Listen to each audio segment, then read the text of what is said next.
Norvegiyadagi Uyg'ur Yar fondi turg'izgan tutqundagi ziyolilar tizimligida 9 birinchi o'rta maktabning ilmiy mudiri, adabiy tarjimon Ahmad Jumaning nomi 70-qatorda o'rin olgan.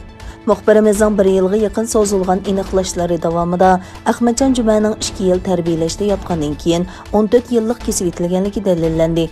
Ahmadjon Juma radiomiz Uyg'ur bölümünün muavin direktori Mehmetjon Jumaning inisidir.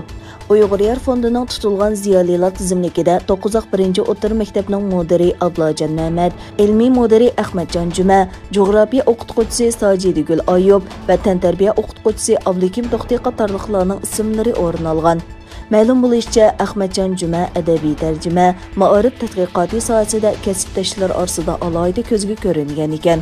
Onun Men va Dunyo, Men va Tarix, Men va Jamiyat qatorliq yurishlik o'rta maktab o'quvchilari oldingi yili Istanbulda nashr qilingan.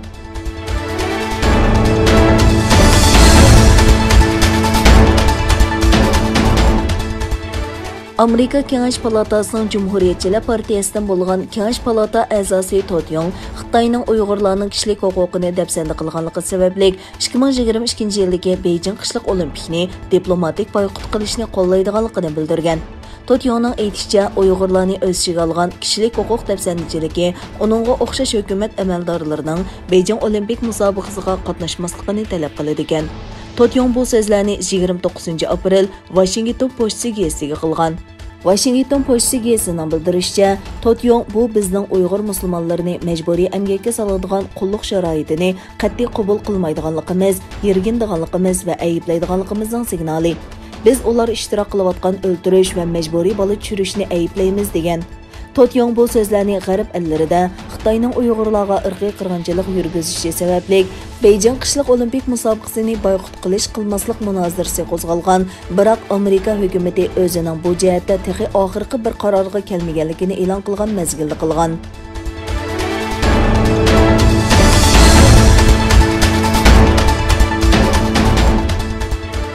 Otuz kishining o'lishini keltirib chiqargan to'qinishdan keyin Qirg'iziston bilan Tojikiston chegarasida urush to'xtatish e'lon qilindi.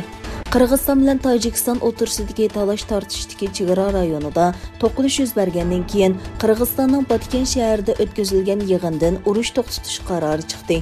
Urush to'xtatish qarori Qirg'iziston davlatlik bexatarlik davlat komitetining raisi Kamchibek Tashiyev va Tojikiston davlat bexatarlik davlat komitetining raisi Saymomin Yatimovning Qirg'izistonning Batken shahrida o'tkazilgan yig'inda chiqarildi. Yana bir tarafdan Qirg'iziston va Tojikiston prezidentlari telefonda ko'rishdi. Ikki rahbar mayning keyingi yerimida Tojikistonning poytaxti Dushanbe shahrida ko'rishishga qo'shildi. Türkiye Tashqi ishlar ministri Chavushoğlu Tojikiston va Qirg'iziston tashqi ishlar ministrlari bilan ayrim-ayrim ko'rishib, masalani tinch usulda hal qilishni umid qiladiganligini bildirdi.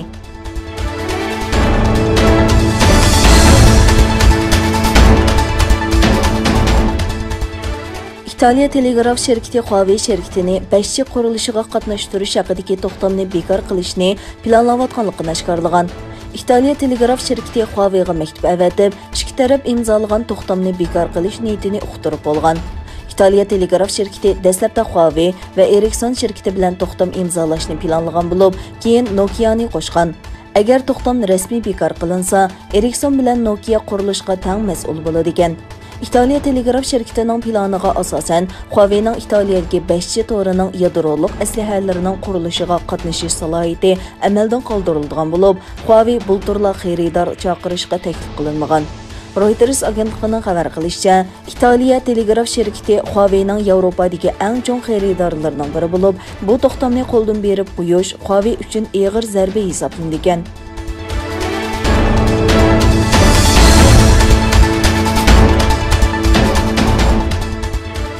Xitoyda nachar havo rayi jon oldi.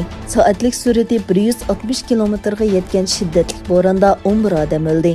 BBC'ning xabar qilishicha, Changjiang daryosi qirg'og'idagi Nantong shahriga ta'sir qilgan bo'ronda 11 odam hayotidan ayrilgan, 102 odam yaralangan. Qazo qilganlarning shamolda daraxt va elektr stolblariga urilib, daryoga tushib ketganligi ma'lum. Shuning bilan birga bo'ronda cho'kib ketgan bir kemidagi 11 odamdan 2si qutqizib olingan bo'lib, qolgan 9 kishi g'oyib bo'lgan. Hukumat shaharning ko'p qismini tok bilan ta'minlay olmagan. ئىگىلىنىشچە شاڭخەينىڭ شىمالىغا 100 كىلومېتر كېلىدىغان نەنتوڭنىڭ نوپۇسى تەخمىنەن 8 مىليون ekan.